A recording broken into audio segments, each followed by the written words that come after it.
Hello बच्चों, K2S chemistry classes में आपका स्वागत है। आज हम लोग फिर एक नया वीडियो लेके आए हैं वर्ग दसम के लिए रसायन शास्त्र का, है ना, जिसको हम लोग केमिस्ट्री के नाम से जानते हैं। अब हर एक चैप्टर का हर एक वीडियो इसमें लोड किया जाएगा इस चैनल में। जो लोग इस चैनल से नहीं जुड़े हैं इसमें जुड़िए और लाइक और शेयर कीजिए ताकि और वीडियो बनाया जा सके और वीडियो बनाने का जो मकसद है वो पूरा हो सके।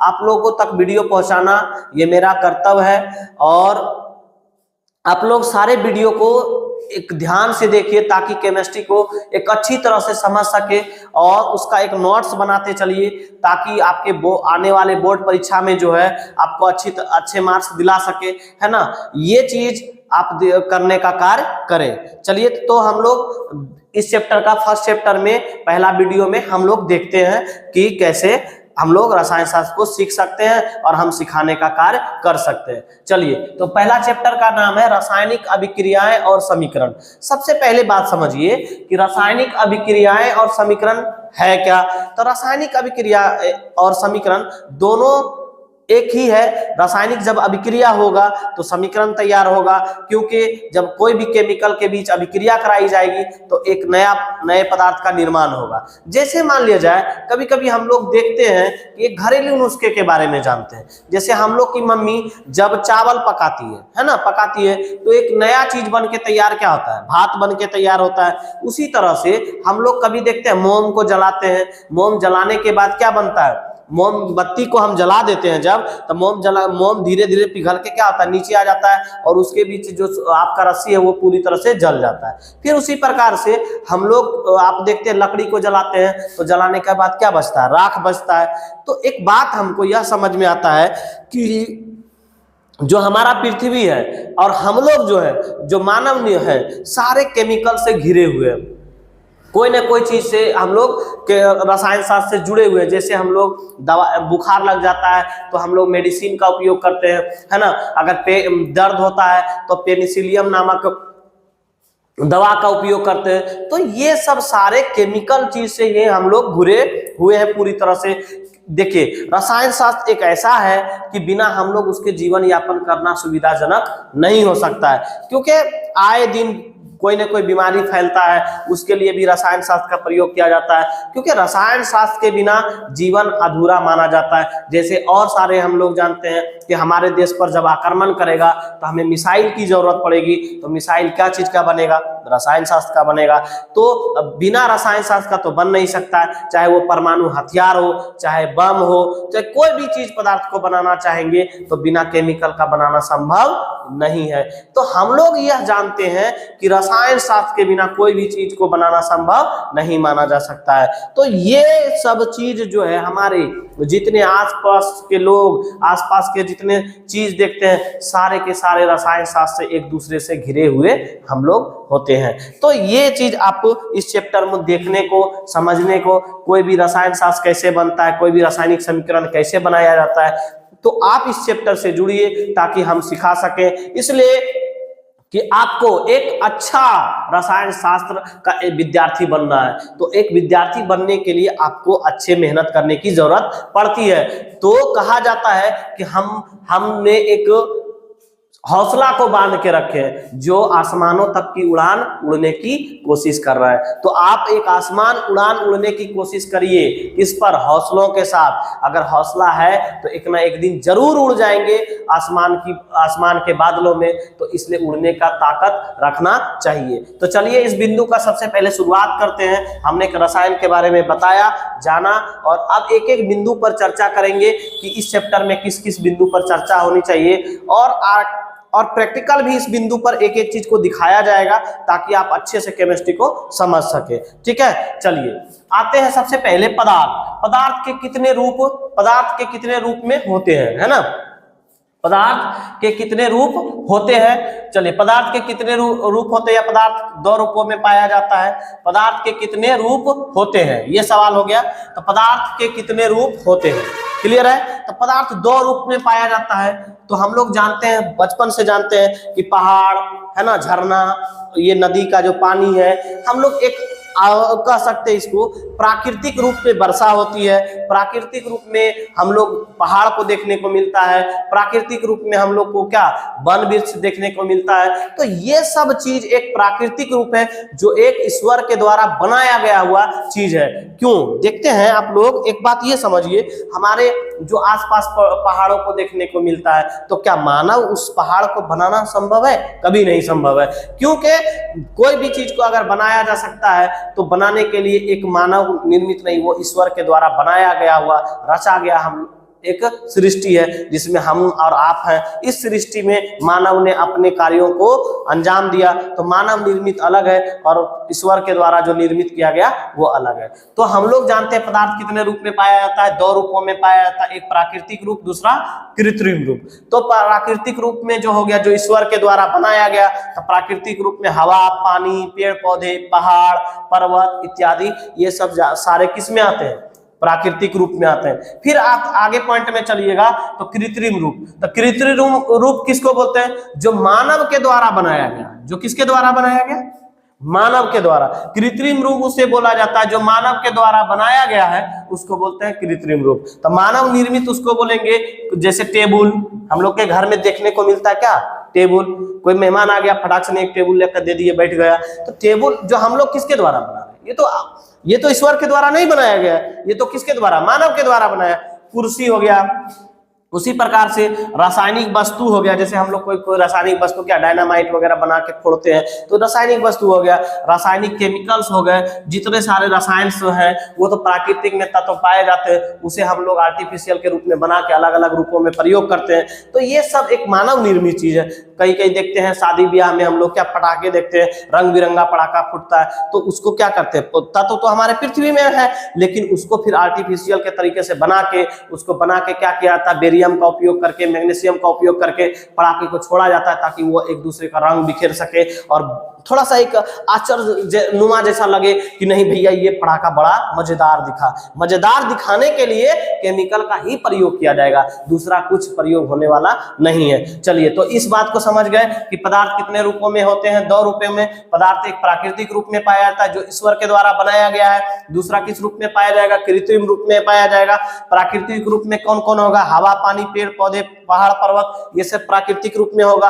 उसी प्रकार क्या होगा? मानव निर्मित में टेबुल, कुर्सी, रासायनिक वस्तु तथा रासायनिक केमिकल सारे किसमें आएंगे? सारे के सारे मानव निर्मित में आएंगे। ये यहां तक पॉइंट क्लियर है? चलिए अगला पॉइंट देखते हैं हम लोग। हो गया? तो चलिए, क्वेश्चन अब एक देख चुके थे, तो अब दूसरा देखना है। दूसरा क्वेश्चन क्या है? रासायनिक अभिक्रिया में परिवर्तन कितने प्रकार से होती है? यानी सवाल आता है कि रासायनिक अभिक्रिया में परिवर्तन कितने प्रकार से होती है। तो ये इस क्वेश्चन का कोई बहुत बड़ा आंसर नहीं होगा, एकदम सिंपल क्वेश्चन है ना। तो रासायनिक अभिक्रिया में परिवर्तन दो प्रकार से होती है। एक परिवर्तन भौतिक परिवर्तन कहलाती है, दूसरा कहलाती है रासायनिक परिवर्तन।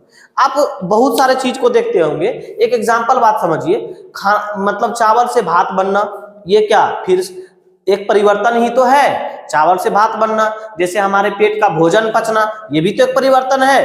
पेट का भोजन भी पचना तो एक परिवर्तन माना जाता है। तो ये सब जो कह सकते हैं रासायनिक में परिवर्तन होना, एक रासायनिक अभिक्रिया में परिवर्तन होने का परिणाम है। जैसे क्या कभी कभी देखते हैं बर्फ, पानी से जमा देते हैं बर्फ, है ना, फ्रीज में रख देते हैं तो बर्फ जम जाता है, तो आप उसको हवा में छोड़ दीजिए तो धीरे धीरे पिघल जाएगा। उसी प्रकार से आप देखते होंगे कपूर को जलाते होंगे, कपूर जला दिए और ऊपर से जो है इसके ऊपर प्लेट लगा दीजिए, तो देखिए सारा कपूर जलते जाएगा और ऊपर में यहाँ पे जमता जाएगा। तो ये चीज भी तो एक परिवर्तन है, जल भी रहा है लेकिन कपूर प्राप्त हो रहा है। मोम भी जला रहा है, फिर भी मोमबत्ती जब बन के जला रहा है, मोम धीरे धीरे पिघल के रह रहा है। तो इस प्रकार से आपको देखने को मिलता है। चलिए बेटा फिर देखते हैं इसमें कि रासायनिक अभिक्रिया में परिवर्तन कितने प्रकार से, तो दो प्रकार से, एक भौतिक परिवर्तन, एक रासायनिक परिवर्तन। अगर सवाल पूछा जाए कि ये कहा जाए कि रासायनिक अभिक्रिया में परिवर्तन कितने प्रकार से होती है, तो बता देना है परिवर्तन दो प्रकार से होती है। नंबर 1 भौतिक परिवर्तन, दूसरा नंबर 2 रासायनिक परिवर्तन। समझ में आ गया? पहला पॉइंट आता है कि भौतिक परिवर्तन किसको कहते हैं। भौतिक परिवर्तन किसको कहते हैं? तो वैसा परिवर्तन, कैसा परिवर्तन? वैसा परिवर्तन जिसमें पदार्थ में होने वाला परिवर्तन, जिसमें केवल उसकी भौतिक अवस्था में परिवर्तन होता हो, फिर वह पुनः अपनी अवस्था में आ जाए। जैसे क्या, पानी से आप जमा दीजिए बर्फ, बना दीजिए बर्फ, अब बर्फ को फिर रख दीजिए हवा में, तब पुनः किस अवस्था में आएगा? पानी में आएगा।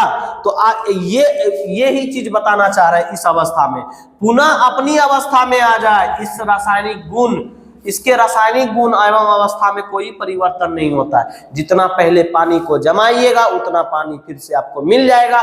तो बर्फ बनाए लेकिन बर्फ के पिघलने के बाद पानी मिल जाएगा, तो वैसा परिवर्तन हमारा भौतिक परिवर्तन कहेगा। यानी कहेगा कि सवाल दाग देगा आपको कि बर्फ, पानी का बर्फ में जमना कौन सा परिवर्तन? तो भौतिक परिवर्तन, क्योंकि पानी को, बर्फ को छोड़ दीजिए हवा में तो पिघल के क्या बन जाएगा? पानी। तो पानी फिर पुनः अपनी अवस्था में आ जाएगा। यानी पानी से बर्फ बनाया, बर्फ से फिर क्या बन गया? पानी। तो पुनः अपनी अवस्था में लौटा है, तो इसको बोलेंगे, क्या बोलेंगे आप? भौतिक परिवर्तन कहेंगे। तो परिवर्तन नहीं होता हो तो उसे भौतिक परिवर्तन कहते हैं। जैसे मोम से मोमबत्ती का बनना, है ना, मोम से मोमबत्ती बनाएंगे, पानी से बर्फ का बनना, है ना, और चीनी का पानी से बर्फ बना देंगे। 2 पॉइंट समझ में आ गया। चीनी का पानी में घुलना, आप जो है कोई एक कटोरा ले लीजिए, उसमें चीनी को घोल दीजिए और धूप में रख दीजिए, ठीक है। अब धूप में रख दीजिए, देखिए धीरे धीरे पानी वाष्पित होकर उड़ जाएगा और चीनी उसमें बच जाएगा। तो ये कैसा परिवर्तन है? ये एक भौतिक परिवर्तन माना जाता है। बात समझ में आ गया। कांच का टूटना, अब कांच टूट जाएगा और इसको फिर आप गला दीजिए, कांच गला के फिर कांच प्राप्त कर लीजिए। तो कांच का टूटना भी एक कौन सा परिवर्तन माना जाएगा? भौतिक परिवर्तन ही माना जाएगा। बात समझे। फिर कपूर का जलना, अभी बताए हम आपको कि कपूर को जला दीजिए और ऊपर रख दीजिए प्लेट, तो आप कपूर ऊपर इस परत में जम जाएगा। तो ऐसा परिवर्तन अगर होता हो तो सारे के सारे परिवर्तन क्या बना हो जाएगा? आपका भौतिक परिवर्तन कहलाएगा। बात समझ में आ गया बेटा।